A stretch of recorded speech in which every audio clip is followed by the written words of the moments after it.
자, 이런 5가지 정도의 그 종교개혁을 가능케 했던 그 요인들이 있었기 때문에 이 종교개혁과 어떤 우리가 지금 살펴보려고 하는 칼빈을 제대로 이해하려고 하다 보면은 이렇게 좀 거슬러 올라가는 그 뭐 이런 어떤 시대적이고 역사적인 배경에 대한 이해가 없으면은 잘 이해하기가 쉽지 않습니다. 왜냐하면 칼빈의 어떤 그 신학 사상의 어떤 그 뿌리라고 할까요? 이 칼빈으로 하여금 어떤 신학을 뭐 우리가 이제 살펴보겠습니다만 신학을 어떻게 어떤 루트를 통해서 어떤 과정을 통해서 신학을 공부했는지 이게 흔적이 안 나타납니다. 뭐 신학교에서 신학을 공부한 게 아닙니다. 근데 이 칼빈이 어떻게 이런 기독교 강요나 많은 어떤 뭐 주옥과 같은 이런 책들을 남겨줄 수 있었는지를 우리가 한번 추적해 보면은 이런 인문주의적인 그의 학문 연구 방법에서 어떤 그 흔적을 우리가 찾아낼 수 있어요.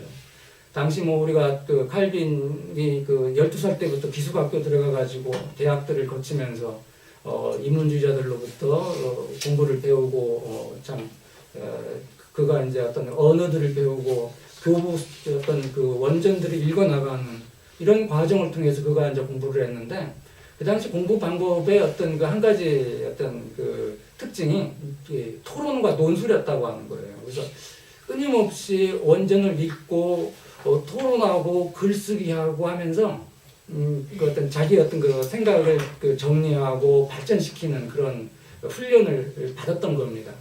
그래서 이 칼빈의 교부 이해는 이제 우리가 다음 주에 이제 우리가 기독교 강요를 이제 우리가 들어갈 텐데 정말 방대한 교부들의 어떤 저서에 대해서 이렇게 참 해박하게 지식을 갖추고 있었고 이런 교부 지식이 그로 하여금 어떤 신학 교육이라고 하는 우리가 생각하는 그런 교육을 받지 않았는데도 불구하고 정말 신학 공부 제대로 한 우리도 탐구가 하게 되는 정말 이런 대단한 분이구나라고 하는 것을 우리가 이제 느끼게 되는 것은 바로 교부들에 대한 철저한 연구가 있었기 때문에 그렇다라고 하는 거죠. 자, 일단 우리가 칼빈의 생애를 들어가기 전에 칼빈에 대해서 많은 오해가 있다라고 하는 거. 또 칼빈에 대해서 알려진 오해와 진실은 무엇인가? 이걸 우리가 한번 훑어봐야 합니다. 그래야지 우리가 칼빈에 대해서 일반적으로 생각하는 그런 편견, 선입견, 잘못된 어떤 오해 이런 것들을 좀 우리가 떨쳐낼 수가 있거든요. 자, 교의사에서 칼빈만큼 높이 평가되거나 천박하게 멸시당한 사람이 없을 것이다. 왜냐면은 많은 개신교인들을 포함해서 대부분의 기독교인들이 한 2가지 정도 사실을 확실히 알고 있다라고 하는 겁니다. 하나는 그가 이중 예정의 교리를 주장했다라고 하는 겁니다. 또 하나는 세르베투스를 화형에 처했다라고 하는 사실이죠. 2가지 모두 사실입니다. 근데 바로 이 2가지 모두 진실인 이 사실로부터 칼빈에 대한 왜곡된 그런 인물론이 나왔다라고 하는 겁니다. 뭐 개신교의 정계적 방관, 냉혈한 독재자, 제네바의 어떤 잔인한 폭군, 뭐 이런 등등의 음울하고 모질고 완전히 비인간적인 인물이다라고 하는 것이 칼빈에 대한 대체적인 그런 인물평이라고 할 수 있을 것입니다. 저도 가까운 우리 선후배 목사님들이나 신학자들로부터 칼빈에 대해서 이런 식으로 이야기하는 분들이 상당히 있었다라고 하는 거예요. 그걸 깜짝 놀랐습니다. 세상에 어떻게 저런 이야기를 할까? 이건 정말 우리가 칼빈의 전기 1-2개만 읽어도 이런 이야기 할 수 없거든요. 근데 안 읽었다라고 하는 거예요. 전혀 칼빈에 대해서 그냥 들었던 이야기들, 부정적인 이야기들만 들어가지고 그게 자기 그냥 소리가 되어버리는 거죠. 칼빈이 바로 그렇다라고 그렇게 말을 해버리는 겁니다. 굉장히 안타까운 현실이라고 할 수가 있습니다. 근데 이 칼빈에 대한 이런 부정적인 그런 인물평이 이런 몇 사람들 우리가 지금 살펴볼 몇 사람들에 의해서 만들어졌다라고 하는 거예요. 역사적으로. 칼빈 당대에 한 3명이 있고 후대에 한 두 명이 그런 부정적인 인물평을 만들어낸 그런 사람들이라고 할 수 있는데, 처음 손꼽을 만한 사람이 이 피에르 카롤리라고 하는 사람입니다. 피에르 카롤리. 이 사람은 이제 프랑스 북부지방 출신이었고, 이 박해를 피해서 제네바로 피신했던 그런 인물입니다. 그리고 제네바에서 신학적인 문제로 가장 먼저 파렐과 칼빈에게 공격을 했던 사람입니다. 이 사람은 칼빈과 파렐이 삼위일체 교리를 부정했다라고 하는 그런 비난을 했습니다.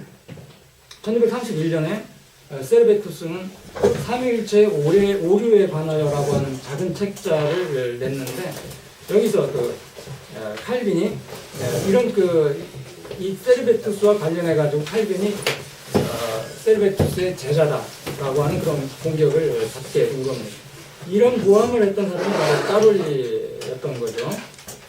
이 까롤리의 이런 비난이 칼빈의 첫 번째 제네바 체류 기간 동안에 굉장히 어려움을 주었고, 결국 많은 큰 상처를 남겨주었고, 첫 번째 제네바 교회의 어떤 개혁의 실패가 이 까롤리에 의한 그런 것이었다라고 해도 과언이 정도로 큰 부정적인 그런 영향을 미쳤던 사람입니다.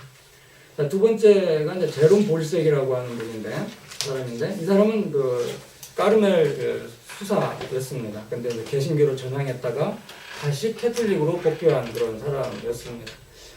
이 사람은 종교개혁으로 전향한 뒤에 제네바에서 목사들의 모임에 참여하는 등 활발한 활동을 했습니다. 당시 이제 목사들의 모임은 굉장히 중요한 역할을 했어요. 매주 한 번씩 모여가지고 금요일 정도에 모여서 신학 토론도 하고, 목표적인 문제들을 서로 상의하고, 다음 주에 설교를 어떤 거 할 것인가에 대해서 성경에 대해서도 같이 주석하고 연구하는 그런 모임이었습니다. 근데 이제 그런 모임에서 상당히 활발하게 활동을 했는데, 칼빈은 신학에 대해서는 전반적으로 이렇게 동의했다고 합니다. 근데 그는 유독 예정론을 받아들일 수가 없었습니다. 예정론은 계시에 근거한 것이 아니고 성경을 잘못 해석한 것이다 라고 하는 그런 주장을 이 사람이 했습니다. 그래서 공개적으로 1951년 10월 16일에 목사들의 모임에서 칼빈의 예정론을 격렬하게 공격했고, 칼빈은 어쩔 수 없이 그와 이제 논쟁에 들어가게 됩니다. 그러고 난 다음에 같은 해 12월 18일 칼빈은 이제 하나님의 영원한 선택, 뻔뻔하게 자신의 독을 토해내는 거짓 교리의 파종자의 오류를 반박한다라고 하는 주제로 목사들의 모임을 주재하였고, 같은 달 23일 이 볼색이 제네바에서 추방을 당하게 됩니다. 그리고 볼색은 다시 이제 캐톨릭으로 복귀해 가지고 1577년, 이건 이제 칼빈이 죽고 난 뒤에 13년 이후에요. 이 1577년에 칼빈의 생애를 출판합니다. 거기에서 칼빈을 교만하고 허풍쟁이고 잔인하고 복수에 불타고 특히 무지한 사람이다라고 소개를 했다는 거죠. 이 볼색의 책이 카톨릭의 험담가들에게는 칼빈을 공경할 때 쓰는 그런 강력한 무기고 역할을 하게 했다라고 하는 겁니다. 세 번째는 카스텔리오라고 하는 사람이 있습니다. 이 카스텔리오는 원래 인문주의자였고, 종교개혁을 하다면서 칼빈과 상당히 가까운 관계를 가졌던 사람입니다. 칼빈이 망명해 있던 스트라스부르크에도 함께 있었고, 또 칼빈의 집에서 같이 기거하면서 우정을 나눴던 사람입니다. 그리고 또 이 카스텔리오는 칼빈보다 먼저 제네바에 부름을 받고 제네바에서 대학교 교수로서의 역할을 하게 됐습니다. 근데 1543년에 칼빈에게 제네바 인근 교회 목사로 임명해 줄 것을 요청했는데 거절을 당했습니다. 이건 이제 칼빈이 볼 때 카스텔리오가 그 지역에 전염병이 난 적이 있었는데, 전염병에 옮길까 봐서 그쪽에는 얼씬도 하지 않았다라고 하는 거예요.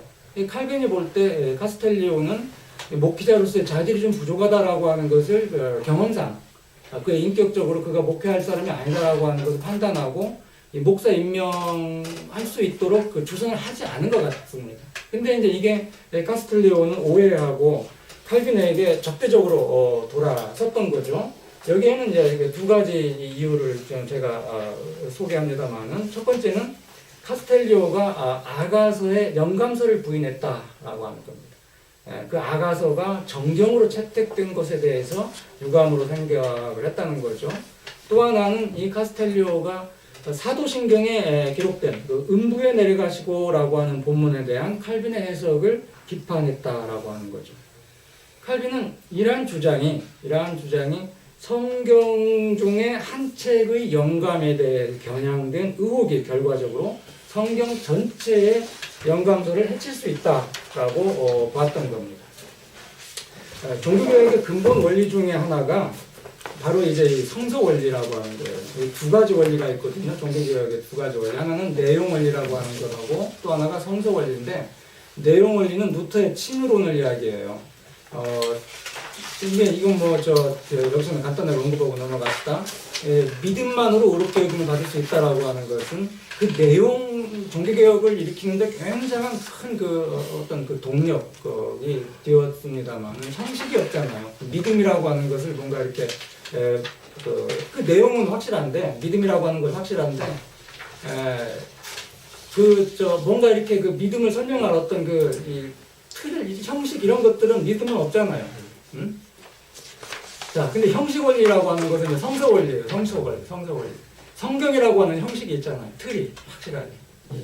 그러니까 이 성경 말씀을 통해서 모든 것을, 그러니까 그 시민의 삶, 교회는 물론이고 시민 사회의 모든 것까지도 하나님의 말씀을 따라서 하려고 했던 사람들이 바로 제네바 사람들이었고, 이 칼빈의 어떤 그 개혁파였거든요. 그러니까 이 소위 그 루터의 내용 원리와 칼빈 개혁파의 성서 원리, 두 가지 원리가 있는데, 바로 칼빈이 생각할 때 카스텔리오의 주장이 이 종교개혁의 근본 원리 중에 하나인 성서 원리를 위험스럽게 또 동요시킬 수 있다라고 본 겁니다. 그래서 그런 판단을 내리고 이제 그랬던 건데, 이제 카스텔리오가 이제 그 이후에 이제 칼빈의 성서 해석에 대해서 계속 비판을 하기 시작했고, 세르베투스가 처형을 당하고 나니까 이 모든 책이 이제 칼빈에게 있다라고 그렇게 했던 겁니다.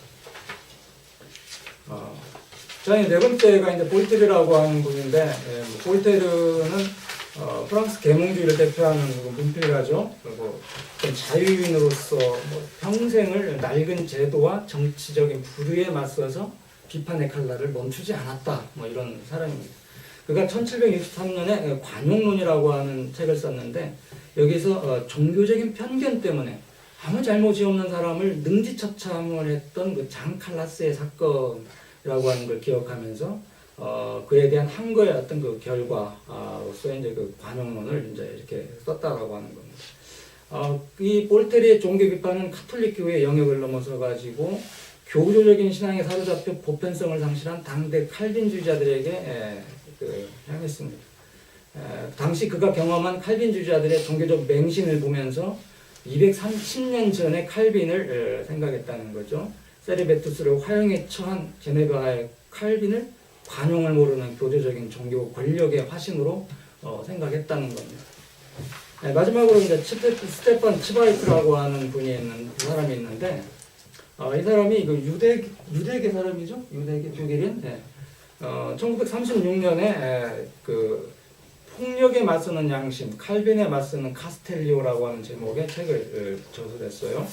여기서 그 사람은 대단한 문학적인 재능과 함께 실제로는 독재자 히틀러를 겨냥하면서 칼빈에 대해 표면적으로는 말했다는 겁니다. 이 책이 지난 몇십 년 동안 20세기 칼빈의 이미지를 어둡게 하는데 아주 막대한 그런 기여를 했다고 평가를 받고 있어요. 그러니까 이 칼빈의 성격의 어떤 특성들은 현대인들에게 좀 낯설게 보일 수도 있을 겁니다. 그는 그의 삶 전체를 종교개혁에 바친 수도자였고, 그래서 극도로 엄격한 행동을 취할 수밖에 없었습니다. 그러나 우리는 다른 이미지들을 파악하려는 노력을 해야 합니다. 왜냐하면 사람들이 오늘날 칼빈에 대해 갖고 있는 왜곡된 이미지는 20세기까지 지속되었던 교파들 간의 논쟁들에 기인하기 때문입니다. 무엇보다도 17세기에는 교파들 사이에, 특히 개혁파와 누트파 기독교인들 사이에 많은 갈등이 있었습니다. 서로 간에 수많은 중상모략들이, 거짓말들이, 그리고 거짓된 주장들이 있었다는 거죠. 부정한 일들이 모든 진영에서 저질러졌고 거기에 개혁교회도 포함됩니다. 이런 맥락에서, 그리고 칼빈주의자들보다 더 유력한 루터 교도들의 수많은 저술들을 근거로 칼빈에 대한 평판이 무엇보다도 독일에서 생겨났습니다. 부정적인 평판이겠죠. 몇 세기가 지난 오늘날까지도 이 이미지는 약화된 형태로 교회사의 수많은 저서들과 대중 저서들, 서적들 속에서 살아있고 지속되고 있습니다. 그렇기 때문에 편견들에 좌우되지 않고 칼빈이 어떻게 살았고 가르쳤고 활동했는가 하는 이러한 문제를 보다 더 정확하게 바라보고 문제를 제기하는 것이 좋은 일이다, 좋은 이렇게 생각을 합니다.